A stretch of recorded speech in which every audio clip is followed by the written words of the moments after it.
Record সেই record তারা করে নিচ্ছে। এই সমস্ত জিনিসগুলো আমাদের সব জানা আছে।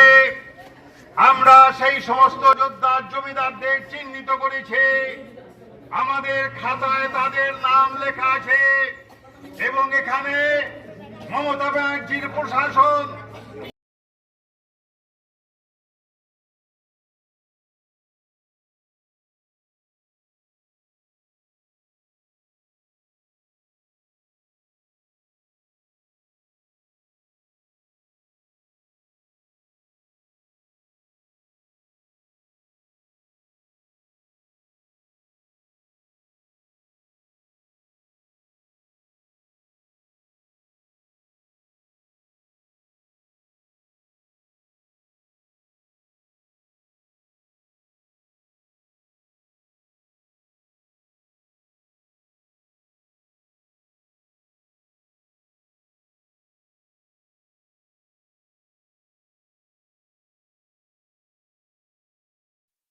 তুলে দেওয়া হচ্ছে প্রত্যক্ষ এবং পরোক্ষভাবে ধান্দাবাজ কায়েমি স্বার্থ তাদের হাতে তুলে দেওয়া হচ্ছে।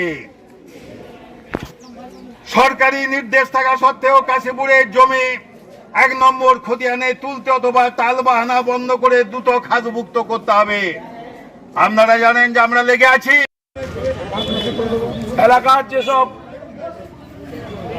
গরিব কৃষক ক্ষেত মজুর যারা আমাদের বামফ্রন্ট আমলে বর্গা খাস জমি পেয়েছিল, তাদের যে আপনাদের বিভিন্ন বক্তার কাছে শুনলেন কি বিষয় নিয়ে আমরা বিএলআর সাহেব কাছে এসেছিলাম এবং আমরা 4 জন প্রতিনিধি 5-6 জন ঢুকেছিলাম। তাতে আমরা যা উত্তর পেয়েছি উত্তর গোল গোল, উনি কোনো উত্তর সদুত্তর দিতে পারেননি। এ পর্যন্ত বহু চাপ দেওয়ার ফলে আমরা কৃষক সভার নেতৃত্ব বারবার প্রায় 1.5 বছর ধরে ঘুরছি এখানে, 1.5 বছর প্রতিনিয়ত আমরা আসছি। তাতে এখন পর্যন্ত 21 একর মাত্র ওয়ান খতিয়ানে ঢুকেছে, 21 একর ঢুকেছে। এখনো 60 একর মতো বাকি আছে, 40 একর এখনো বাকি আছে। আমরা সেই জন্য বিএলআর সাহেবকে আমরা আজকেই বলে দিলাম, আমরা ওসব শুনতে চাই না, আপনি এই করবেন ওই করবেন এই করবেন, পাবলিকের বোঝা হচ্ছে। উনি এখন বোঝাতে চাইছেন, বলছেন যে আমার আরও অন্য পাবলিকের কাজ, আমরা এগুলো কী তাহলে? এগুলো পাবলিক নয়, এগুলোকে আমরা নিজের ব্যক্তিগত কাজে এসছি নাকি?